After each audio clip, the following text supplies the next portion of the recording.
4 Monks ने 2 सप्ताह तक बिना कुछ बोले चुपचाप ध्यान करने का निश्चय किया।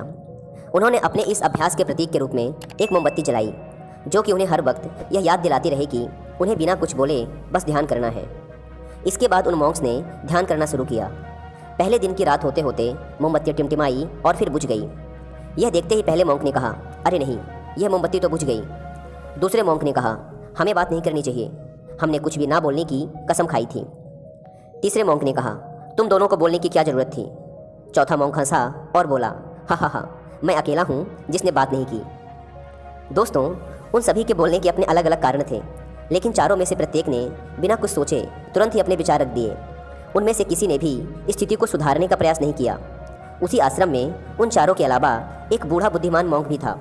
वह बिना कुछ बोले और उनकी तरफ ध्यान दिए बिना ही चुपचाप ध्यान करता रहा। इस तरह से उस बुद्धिमान मॉन्क ने बिना एक शब्द बोले उन चारों को ही उनकी गलती का एहसास करा दिया, जो कि वो चारों बोलकर भी नहीं कर पाए।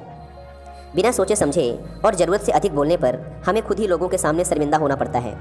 एक समझदार व्यक्ति कभी भी बिना मांगे किसी को सलाह नहीं देता, क्योंकि वह जानता है कि बिना मांगे दी गई सलाह का कोई मतलब नहीं होता और ना ही सामने वाला उस सलाह को मानता है।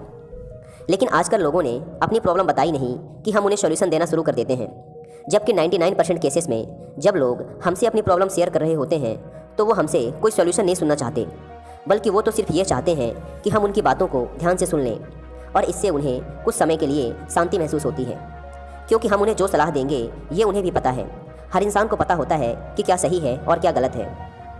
इसलिए जब अगली बार हमसे कोई अपनी प्रॉब्लम शेयर करे तो हम बस उसकी बातों को ध्यान से सुने, उसे सलाह देना ना शुरू कर दें जब तक कि उसने मांगी ना हो। क्योंकि सामने वाला इंसान बस हमसे इतना ही चाहता है कि हम उसकी बातों को ध्यान से सुने और समझें। ये बात तो आप लोगों ने भी सुनी होगी, हम जितना कम बोलते हैं उतने ही समझदार होते जाते हैं, और इसका उल्टा भी उतना ही सही है। जो जितना बुद्धिमान होगा वह उतना ही कम बोलेगा।